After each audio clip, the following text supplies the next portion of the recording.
colonization period, and we are all only a bit, even Swedes are only a bit Swedes, they are part of the world now, but my biography is almost a kind of parody, because I write in Russian. I was born in Russia, Volga River, brought up in Western Ukraine, next immigration, and I'm a British passport holder. I work for American radio, I live in Prague, and I used to live in Germany. So I'm a kind of parody, comical character, actually. I could play already myself in a comedy, like Woody Allen, but something like that. But I enjoy that role, sincerely saying. Look, you can't enjoy all the time your sadness, those repressive past. Well, okay, 1 year you're an immigrant, 2nd year you're an immigrant, but that's enough. You just live like a normal person, either in London or in Munich or in Prague now. Is there such a thing as typical Russian poetry or typical Eastern European poetry? What do you say, Cynthia? Of course, I resist that. Of course, you have the phenomenon of a, and of course now it's completely different. I'm not necessarily the most adroit with the up-to-date Russian poetry, but certainly there was a longing in the West for this poetry of historical circumstance, which can't be faked. Czesław Miłosz said that if there's one difference between him and the difference between the people where he came from in the West, it's because the words good and evil became operational again, and not a matter of philosophy, but a matter of taste, like the taste of bread. So yes, I think that kind of clarity.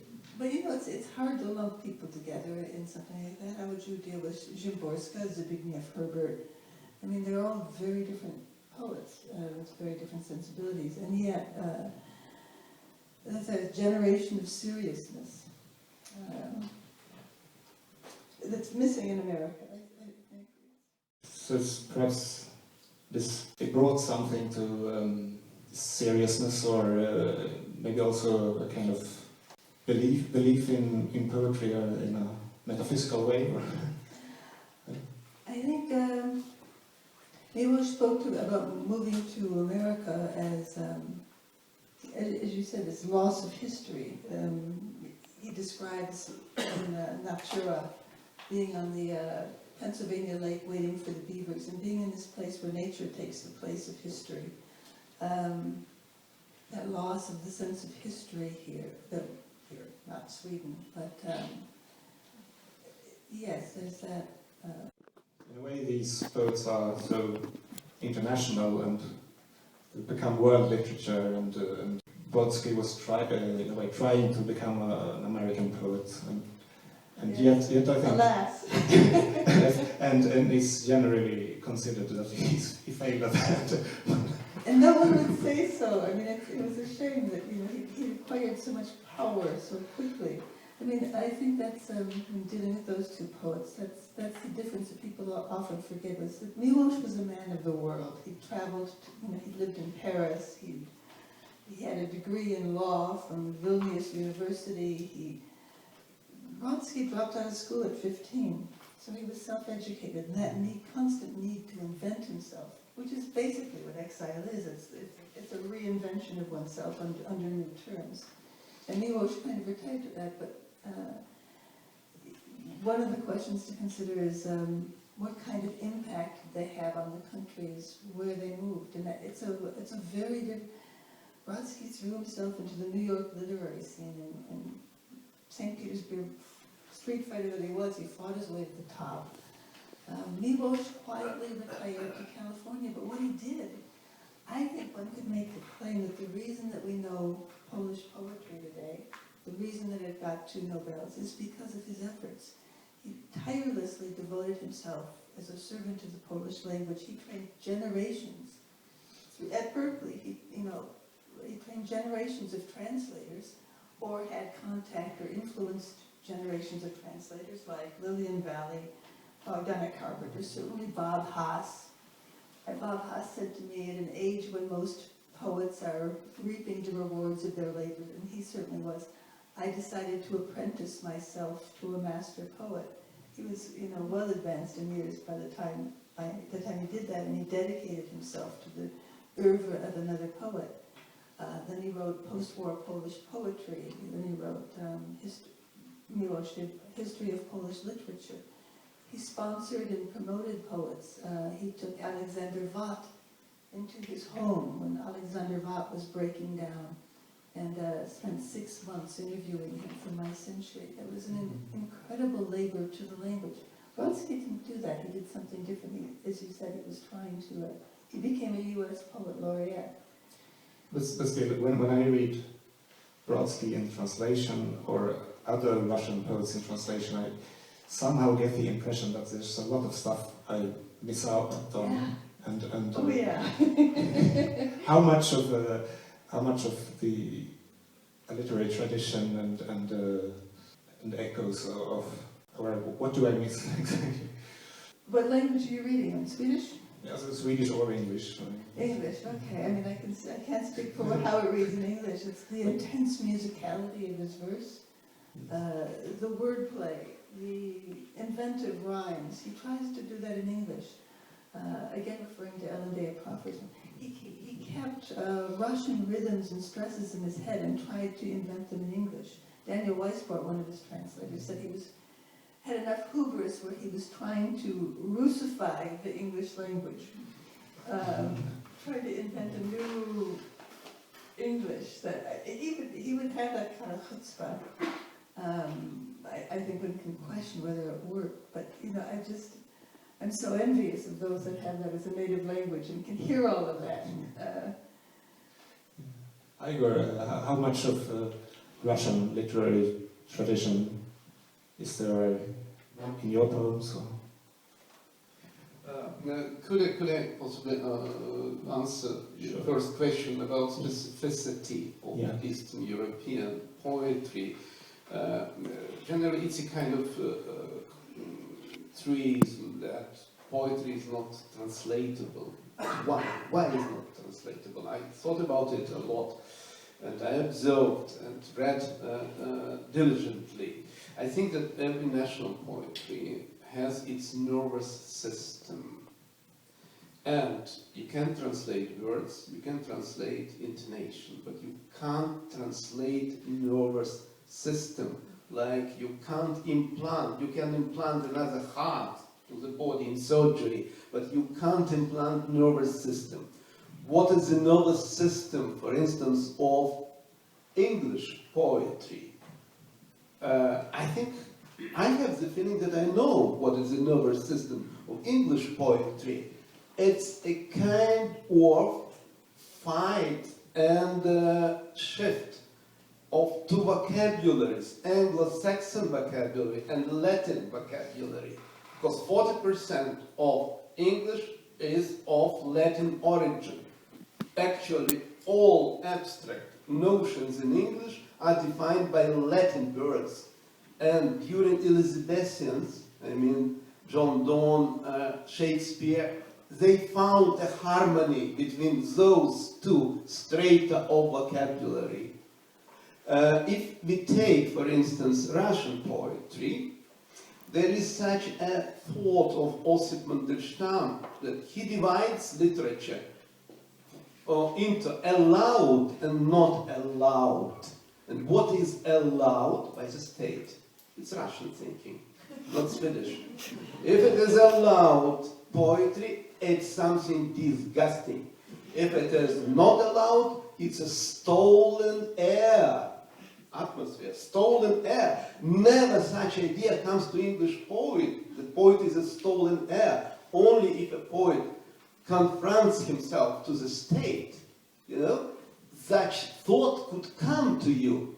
There are two parallel cultures, Ukrainian and Russian. And Ukrainian poetry is absolutely different. It has different nervous system. Simply the fact of existence of Ukrainian poetry confirmed the existence of the language and indirectly of the nation. So it's a different story. It's not Russian story. If you take, I don't know, my knowledge of Swedish poetry is minimalistic. I had only hypostatic idea that the white nights make people mystic, and short summer make people feeling happiness of life very intensively. But this is my hypothesis about the nervous system of Swedish poetry. Anyway, and so this is the specificity. I think with the Polish poetry, they have such a name, Kraj. Kraj, it's motherland. It's a bit mystic because Poland did not exist as a state for a long time. So the poetry, as if recreated political nation, the state of Poland existed as a kind of air castle. And this is not Russian, this is Polish nervous system, Polish poetry nervous system. That's it. That's my hypothesis. I love it. I love it.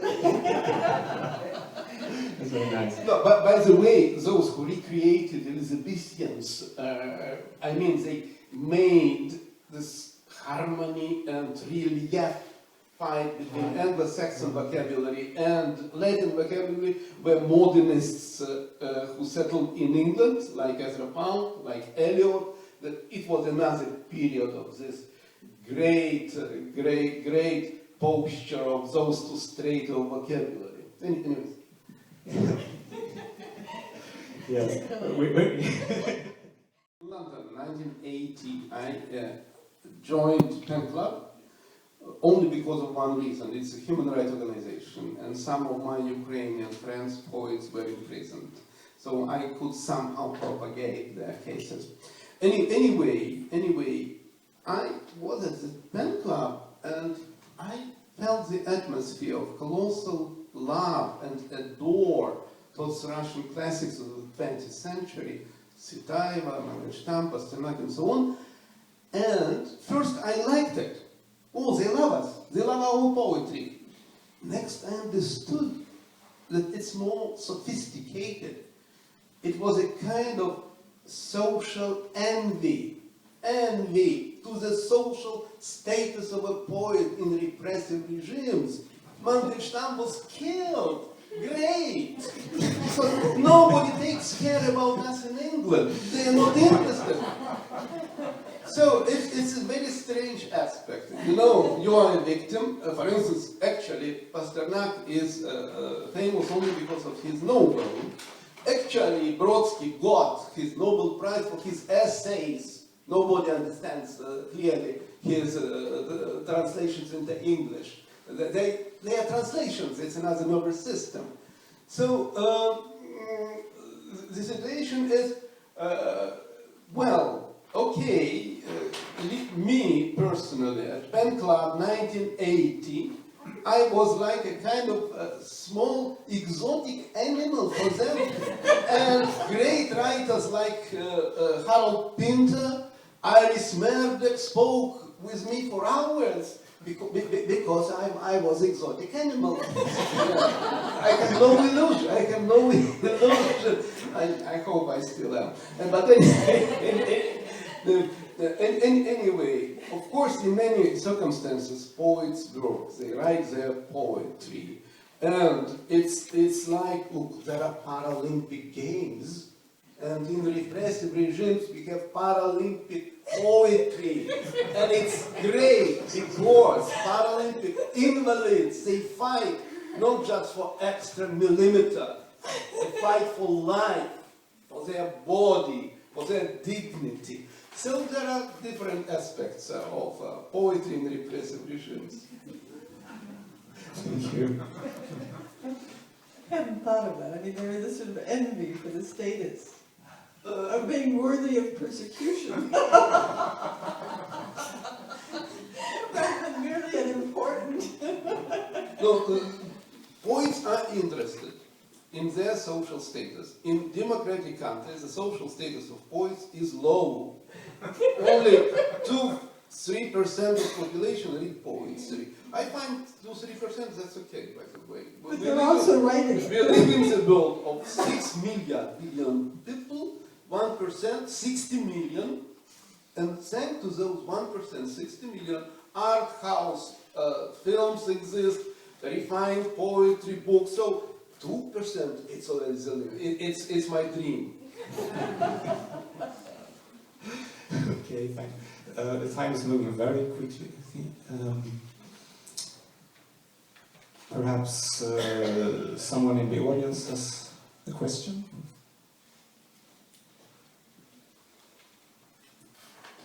I thought maybe you could say something about what impact it has on creativity, these circumstances of exile. Do you understand what I mean? The impact on creativity from the circumstance of exile? I guess it differs from poet to poet. I mean,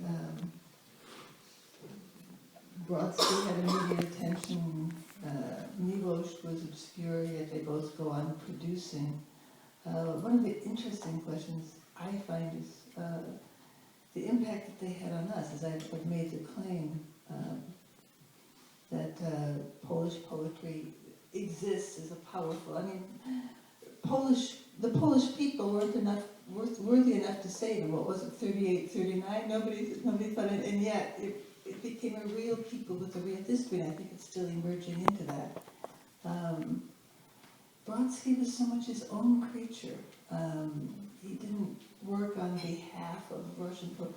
And yet, I think that there's an important moment, I can't remember the year, when Susan Sontag stood up with Brodsky and said communism was fascism with a human face, which very much was a break with the left at that time. There was still a great sympathetic view of communism, a romanticized view of communism, even though we knew what Stalinism was at that point. The fact that he had that kind of impact on public thinking, and I think that he was one of the people that turned around the left sentimentality towards communism.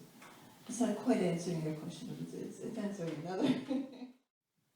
Writers, poets, they understand life through the language. And emigration and language. It's when you go to Africa, you suddenly understand that you're white. You know, by contrast, you don't feel all the time that I am a man. Only when you fall in love with a woman, you understand. You remind yourself, you remember that you are a man. And when you go abroad as an exile and emigrant, suddenly you are somehow plunged into absolutely different linguistic world, and you start understanding your language. You see the connections of your mother tongue with other languages. You see the beauty or ugliness of your language. You see poverty or richness of your language. For instance, I was always so proud that the Russian language is very, very rich. When I looked through an Oxford dictionary, they got 500 million words. And Russian academic has, no, 500,000. And Russian academic, 21 volume dictionary has 120,000. You see, you feel a bit dwarfish, and you understand why English is so rich. They are open, they take Bengalian, Urdu, they have no complexes. And the Russians have complexes. No, we should save our language. French has complexes. No, we should save French.